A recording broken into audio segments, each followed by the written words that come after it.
주님께서 여러분과 함께 마르코가 전한 거룩한 복음입니다.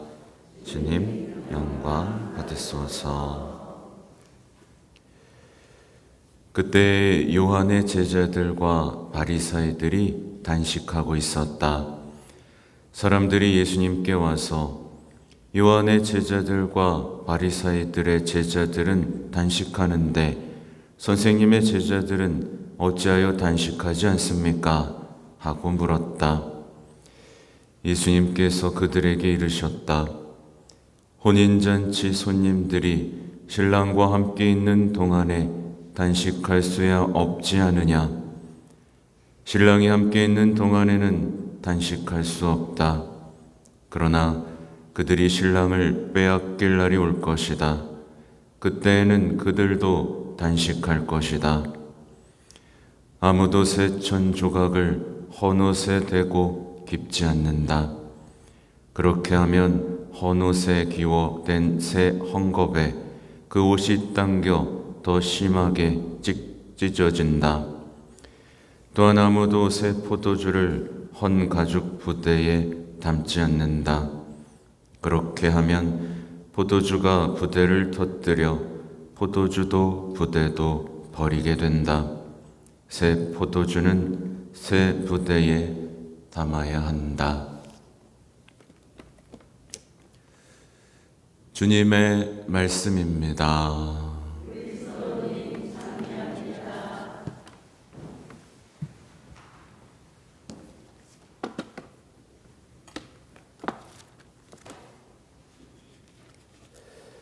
참 예수님,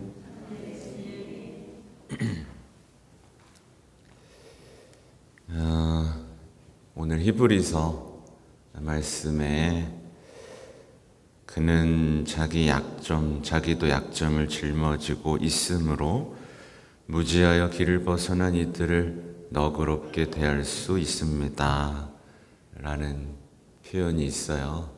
약점 있죠, 그죠? 네, 연약하죠? 그죠? 그러면 남의 약점과 연약함을 어떻게 대하죠? 너그럽게 대하겠죠?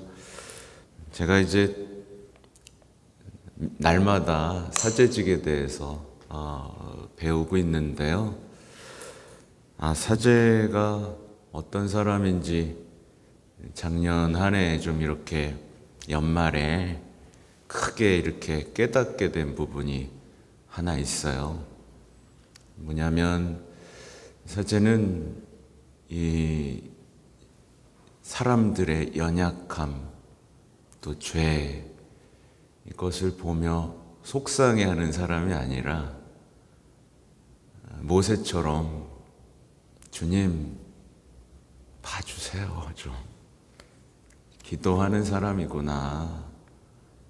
이렇게 신자들의 죄를 짊어지고 기도하고 보속하는 사람이구나 라는 것을 이렇게 알게 된 때가 있어요. 뭐 이제 알았어 라는 표정으로 보지 마세요. 왜냐하면 어떤 이렇게 사목을 하면서 겪게 되는 어떤 답답함, 안타까움 이런 것들이 있을 때 힘들었단 말이죠. 근데 모세가 이렇게 광야 이끌 때 어땠어요? 난장판이었죠. 네. 근데 또 오늘 복음을 보세요. 예수님도 그러셨구나. 우리 죄를 짊어지고 아이들을 좀 용서해 주십시오 라는 그 사랑으로 죽음을 겪어내셨잖아요. 고통을요, 그 외로움을요. 아무튼 그렇습니다. 오늘 복음을 보죠. 오늘 복음은 이제 어제 복음하고도 약간 이어지죠. 포도주 잔치, 어떤 카나의 혼인 잔치가 벌어졌는데 왜 단식 안 해? 라고 우리의 기쁨을 좀 빼앗는 것 같아요. 근데 오늘 제가 주목하고 싶은 건 아까도 말씀드린 대로 새 포도주와 새 부대에 대한 얘기입니다.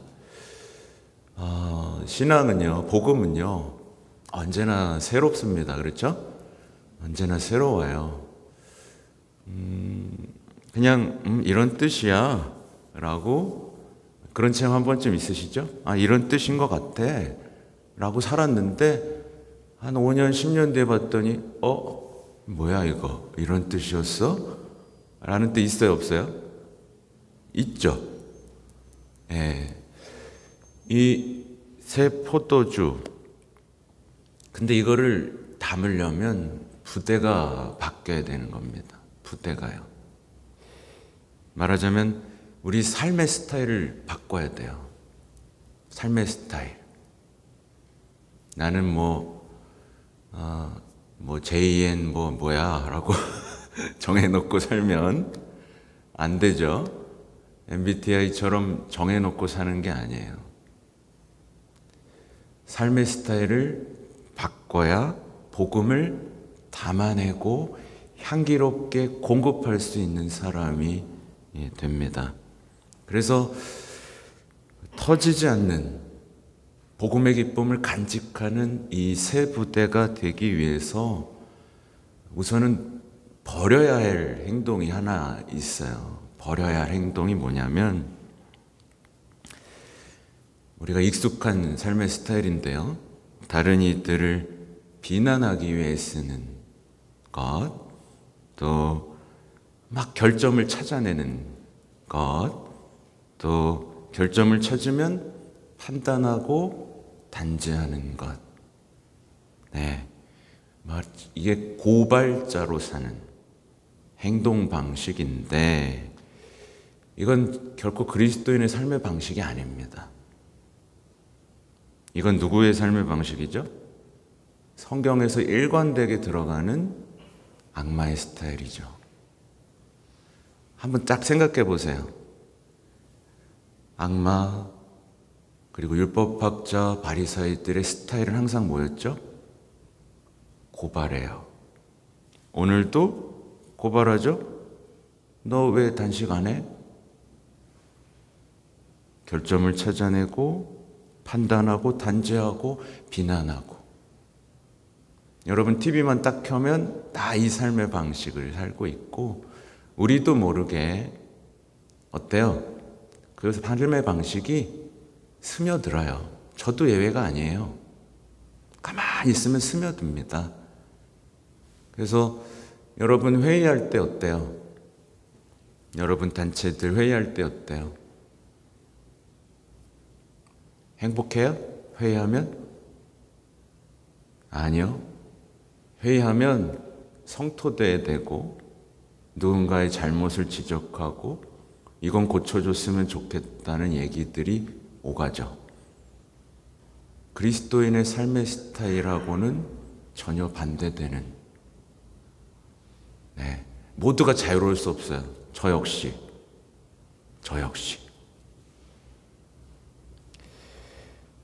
근데 이게 악마의 스타일이고, 이 스타일은 절대로 예수님의 스타일을 담아낼 수가 없어요.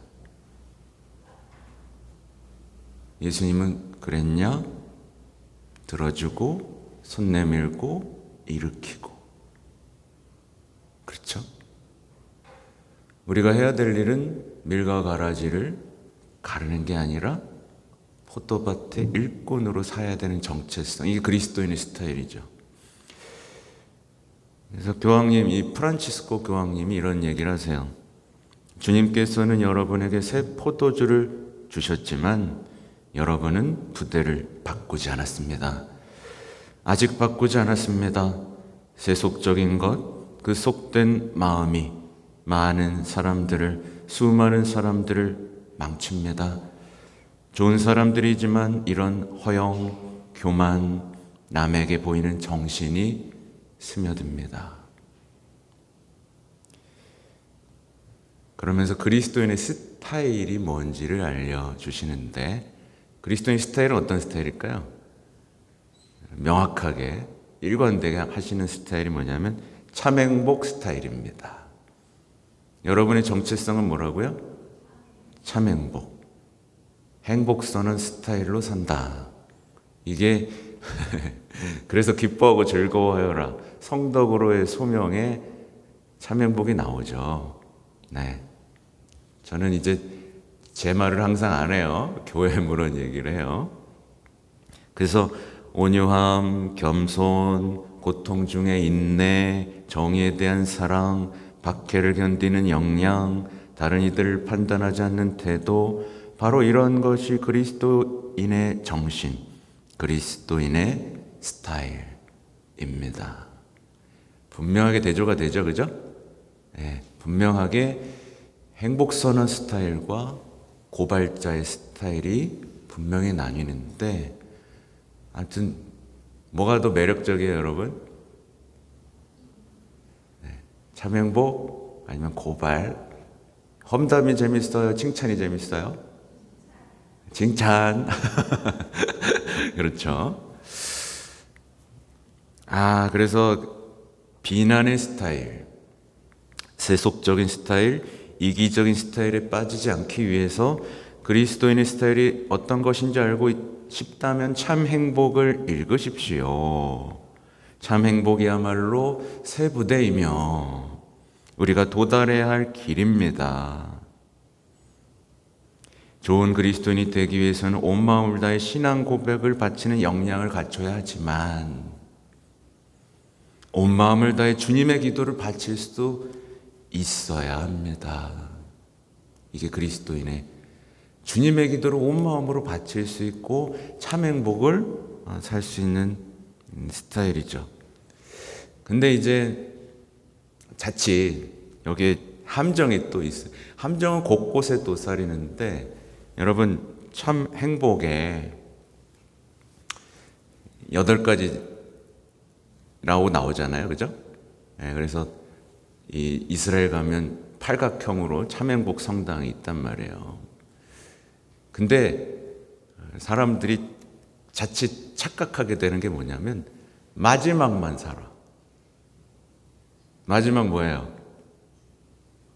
자긴 다 정의롭고 정의롭고 진리를 수호하는 사람인데 박해받고 있다라는 스타일로만 사는 거예요.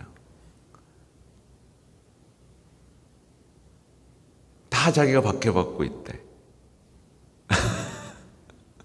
난 착한데, 난 성실한데 박해받고 있대.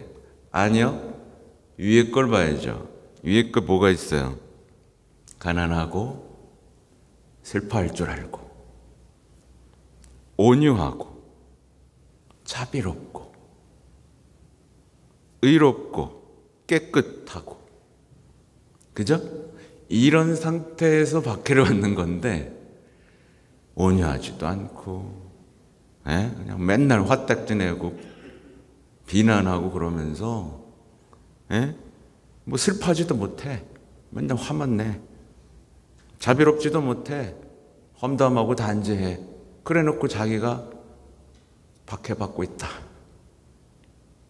이것처럼 대단한 착각은 없는 거죠. 그렇죠? 재밌죠? 웃기죠? 그러니까 착각하면 안 됩니다. 전체를 봐야 돼요. 전체를. 악마는 이렇게 한 부분만 자기가 해당된다고 믿게 만들죠. 그러니까 오늘의 강론의 핵심은 세부대가 되기 위해서는 참행복, 온유함, 자비로움, 친절함. 바오로 사도 딱 했을 때 사랑이 없으면 아무것도 아닌데 사랑이 없는 상태에서 박해받고 있다고 착각하면 큰일 나는 거죠. 그래서 우리의 삶의 방식이, 여러분, 우리의 삶과 신앙의 방식이 새 포도주를 담을 수 있는지 보는데 희망을 담을 수 있는지 보세요. 여러분의 삶에 희망이 담겨 있어요? 찰랑찰랑 담겨서 맛보여 줄 수 있어요? 네? 또 예수님의 자비를 담고 있어요? 누가 나의 이웃인가? 착한 사마리아인처럼 돼서 자비를 맛보여주고 있어요? 담았어요? 여러분을 툭 치면 희망 푹 튀어나오고 잡이 푹 튀어나오고 있어요. 이게 새 포도주를 담은 그리스도인의 정체성이거든요. 그러니까 하느님의 모델이냐 세상의 모델이냐 또 따져볼 수 있죠. 하느님의 모델을 따르면 표지가 돼요. 구원, 희망, 행복의 어떤 표지로 반짝반짝 빛나요. 그래서 보고 걷고 싶어. 자꾸 걷고 싶어. 걷다 보면 어떻게 되죠? 예수님을 만나요. 그게 이제 하느님의 스타일이죠. 모델. 근데 세상의 스타일은 어떻죠? 빛나긴 빛나. 근데 차가워. 손이 안 닿아.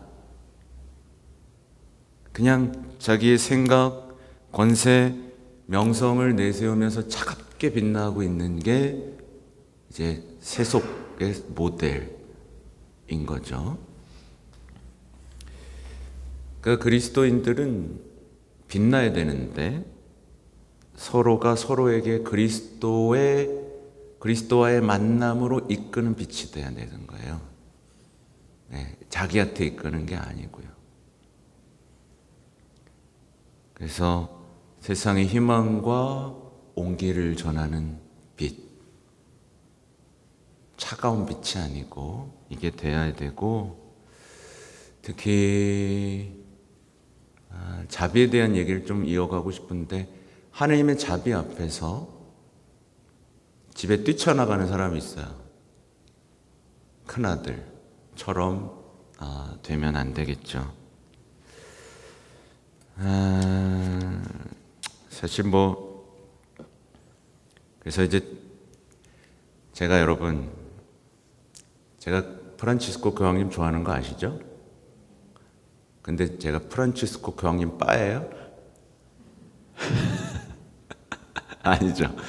저는 프란치스코 교황님의 정신 안에 흐르는 교회에 대한 사랑과 충실함을 존경하는 사람인 겁니다. 존경하는 사람인 거예요.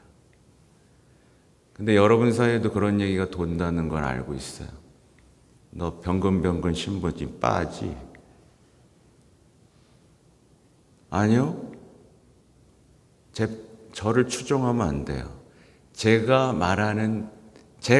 하는 말에 있는 교회 안에 대한 충실함과 사랑에 대한 정신을 사랑하고 그 사랑으로 예수님께로 가야 되고 교회에 대한 사랑으로 가요. 제가 그래서 계속 차단하잖아요. 가까이 오는 거, 저를 추종하는 거. 사제를 추종하면 안 돼요. 제가 왜 이 얘기를 하냐면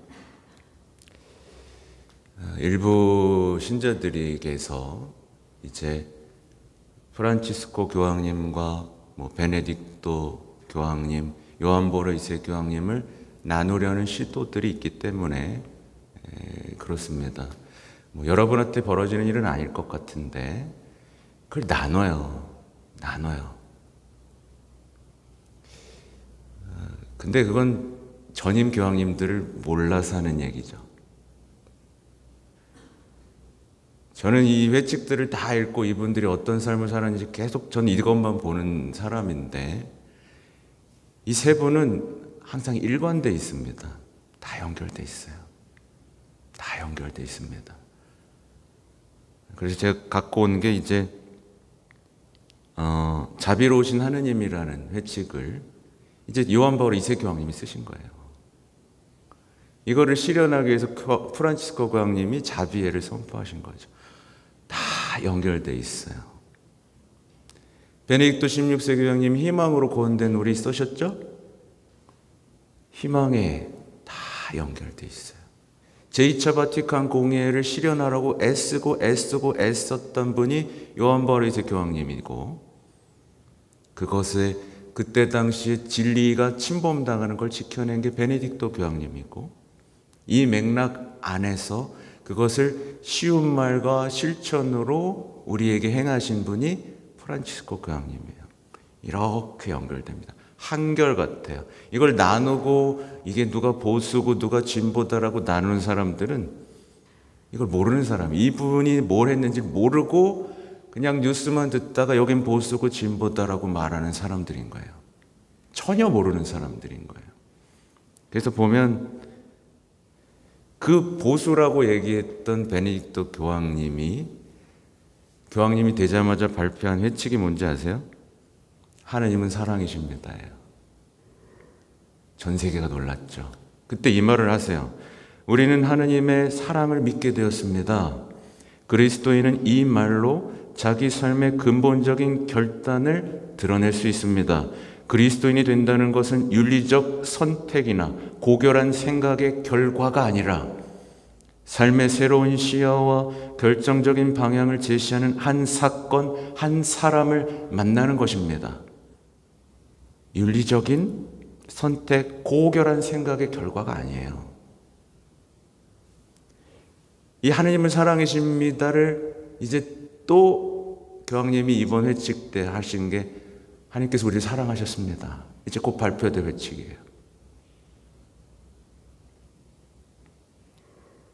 그러면 요한보리스 교황님은 달랐냐? 아니요. 사랑이 아닌 모든 것을 우리 마음에서 몰아내요. 그리스도를 온전히 만나고 그분에 대한 우리 신앙을 고백하며 그분의 자비를 충만히 받아들여야 합니다. 사랑은 죽음보다 강하고 사랑은 죄보다 강합니다. 한결같습니다. 네, 여러분 제가 이 얘기를 왜 하는지 이해를 못하고 있겠지만 머릿속에 넣어두시면 도움이 될 거예요. 그러니까 제가 이것만 말씀드리고 마치면 이 시대에 인본주의하고 신본주의 대립되어 결합시켜야 돼요. 이걸 극단적으로 나누면 문제가 생겨요. 그래서 요한보리스 교황님 이런 말씀을 하세요. 과거의 인간의 여러 사조는 신본사상과 인본사상을 분리시키고 심지어 두 사상을 대립시키는 경향이 있었습니다. 그리고 지금도 같은 상황입니다. 그러나 교회는 그리스도의 가르침에 따라 깊숙이 그리고 유기적으로 이 두 가지를 인간의 역사 안에 결합시키고자 합니다. 이 작업은 이 공의회의 근본 원칙 가운데 하나이며 가장 중요한 원칙 중 하나입니다. 그래서 이 제2차 바티칸 공회를 실현하는 시도가 시노달리타스예요. 근데 이 시노달리타스를 이해하지 못하면 사람들은 교회가 민주주의를 받아들여서 악을 끌어들였다라고 하면서 가톨릭의 정체성을 잃었다라는 착각을 하게 되죠. 그러면서 자비에 대해 이런 얘기를 하세요. 현대의 사고방식은 과거의 사고방식보다 훨씬 더 자비의 하느님에 대립되는 듯하며 자비라는 이념 자체를 생활에서 배제하고 인간 마음에서 제거하는 경향을 보여주고 있습니다. 그러면서 이제 이 하느님의 자비로우신 하느님 마지막 이런 얘기를 하세요. 교회는 어떠한 이유가 있더라도 자기 자신 속으로 폐쇄되어 들어가서는 안 된다는 분명한 의식을 가지고 움직여야 합니다. 교회의 존재의 명분은 그리스도 안에서 당신을 뵙게 해주신 아버지 하나님을 계시하는 데 있습니다. 인간 역사의 저항이 제 아무리 거셀지라도 현대 문명의 상이함이 제 아무리 두드러진다 할지라도 인간 세계의 하나님에 대한 부인은 제 아무리 심할지라도 교회는 이 신비와 그만큼 더 친근해지지 않으면 안 될 것입니다. 이 신비, 자비죠. 신비는 수십 세기 동안 하나님 안에 감춰져 있다가 때가 되어 예수 그리스도를 통하여 사람들에게 드러낸 것입니다. 저희의 사도적 축복을 보냅니다. 이게 요한 바오로이세 교황님인 거예요. 혹시라도 제가 여러분뿐만 아니라 더 많은 사람들하고 소통하고 있잖아요. 요즘에 뭐가 일그러졌어요. 그래서 이걸 얘기해 드리는 거니까 아무튼 새 부대가 되시기 바랍니다. 좀 졸렸지만 자지 마시고 세 부대가 되는 여러분이 되시기 바랍니다. 아멘.